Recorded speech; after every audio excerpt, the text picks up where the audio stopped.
You have spent your entire adult life trying to build a cage, a very comfortable, beautifully decorated cage. You call it stability, you call it peace, but in reality, it is a monument to your own fragility. The modern world tells you that the ultimate goal of existence is to eliminate all friction, to smooth out every edge, to avoid every conflict, to insulate yourself from the biting cold of reality.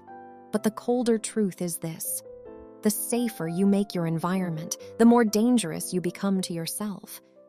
When we eliminate struggle, we do not eliminate stress. We simply lower our threshold for what causes us pain. Think of a beautifully crafted porcelain teacup resting on a velvet pillow inside a padded steel box. It is entirely safe. It is also entirely useless. The moment you take it out, the moment it slips from your fingers, it shatters into 100 jagged, irreparable pieces. It requires a perfect environment just to survive. Your brain operates on a ruthless principle of efficiency: use it or lose it. When you deprive your nervous system of challenges, you are not resting, you are starving it. Without the demand for adaptation, your brain actively prunes the neural pathways responsible for grit, for emotional regulation, for resilience. You enter a state of chronic cognitive underload where the baseline capacity to handle the world shrinks day by day, until the slightest breeze feels like a hurricane. Let us look at how this quiet decay manifests in the ordinary moments of your day. It happens silently. You do not notice the walls closing in until you can no longer breathe. Consider your work. You have learned to play it safe. You avoid the difficult conversations, the ambitious projects that carry the risk of public failure. You optimize for the path of least resistance. But look at what happens. Because you have sheltered yourself from meaningful struggle, your tolerance for trivial friction evaporates. An email from your boss with a slightly sharp tone ruins your entire morning. A minor technical glitch makes you want to throw your computer out the window. It feels like walking through a dense forest with skin made of wet paper. Every dull branch, every soft leaf, tears you open. You are bleeding out from 1,000 microscopic scratches that a healthy person would not even feel. Biologically, your amygdala, the ancient threat detection center in your brain, has lost its calibration. Because you face no actual predators, no genuine existential risks, your brain amplifies non-lethal threats. It hijacks your nervous system, flooding your bloodstream with cortisol over a spreadsheet error, convincing your body that you are about to be eaten alive. Now consider your relationships. To protect your fragile peace, you swallow your true thoughts.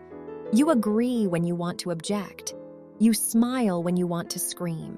You call it being agreeable, but it is nothing more than conflict avoidance. This feels like holding your breath at the bottom of a freezing pool. At first, it was manageable, but slowly the pressure builds. Your lungs burn, your chest tightens. You are surviving, but you are slowly suffocating in the dark, watching life happen somewhere far above the surface. Psychologically, this is the slow poison of suppressed negative affect.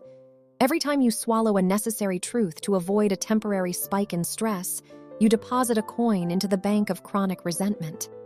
This continuous internal dissonance creates a low-grade, persistent cognitive load that drains your daily energy, leaving you exhausted before you even get out of bed. Finally, look at the darkest, quietest room of all, your own internal monologue.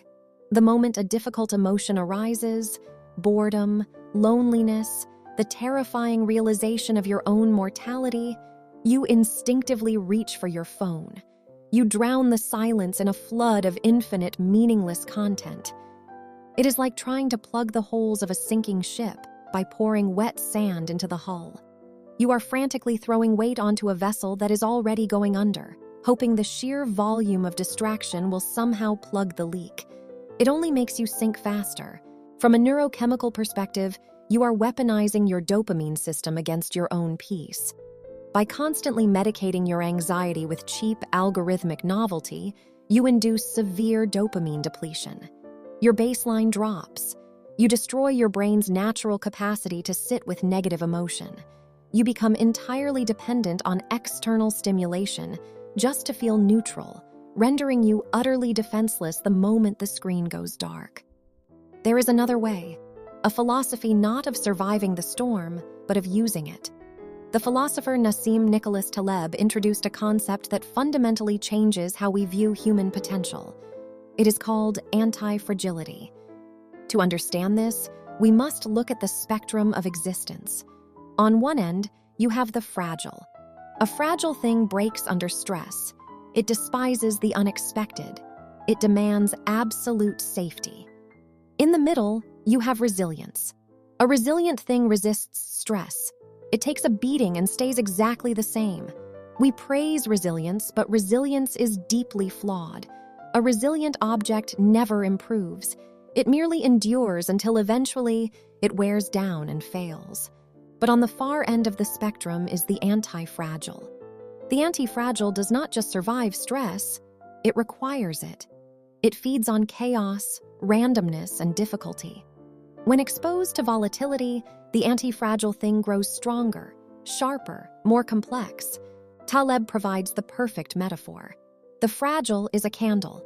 A gust of wind blows it out completely. The resilient is a rock, sitting in the wind, unchanging, indifferent. But the antifragile is a forest fire. When the wind hits the fire does not merely survive. It uses the wind to expand, to consume, to conquer the mountain. The very thing that extinguishes the candle is the fuel that makes the fire unstoppable. Modern hustle culture, with all its life hacks and productivity routines, is simply an attempt to build a stronger candle. It is a desperate effort to shield the flame from the inevitable winds of life. But you cannot control the wind. You will never control the wind. Your only logical choice is to become the fire. We see this reality hardwired into human biology through the phenomenon of post-traumatic growth. We hear so much about trauma breaking people, but the clinical reality is that controlled adversity, when processed with intention, forces the human organism to rebuild itself at a higher level of functioning. Just as a muscle must be microscopically torn to synthesize new, denser fibers, your psyche requires the friction of the unknown to expand. When you voluntarily step into chaos, you trigger a cascade of neuroplasticity. Your brain, realizing its current hardware is insufficient for the environment, begins to forge new, denser neural networks. You literally grow a stronger mind. You do not become antifragile by reading about it. You become antifragile by giving your nervous system undeniable proof that it can handle the cold, harsh realities of the physical world. You must begin to microdose chaos. Today, I am not asking you to quit your job or move to the wilderness. I am asking for 1 minute of intentional, brutal discomfort. When you step into the shower tomorrow morning, turn the water to the coldest possible setting for the final 60 seconds. Stand beneath it. Do not shrink away.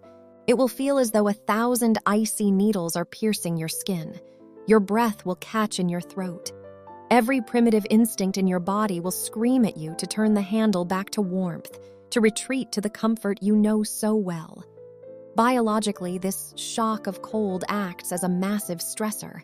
It triggers a violent surge of norepinephrine in your brain, a chemical associated with focus, vigilance, and acute stress. But because you are choosing this stress, you are training your autonomic nervous system to stay calm while drowning in panic. You are teaching your amygdala that a spike in heart rate does not equal death. Your brain will immediately tell you this is a waste of time. It will say it is silly, unnecessary, and painful. That voice is the candle begging you to keep the window closed. Ignore it. Turn the dial. Stand in the freezing water. Prove to your body that you can command it to endure the storm. The world is inherently chaotic. It is loud, unpredictable, and entirely indifferent to your plans. You can spend your life building thicker walls, hiding from the wind, praying that the storms pass you by. Or you can open the door. You can step out into the gale, let it strip away everything that is fragile, and use the sheer force of the chaos to forge something unbreakable. Do not fear the wind. Let it feed you. Let it make you monstrously capable. Stay unrushed.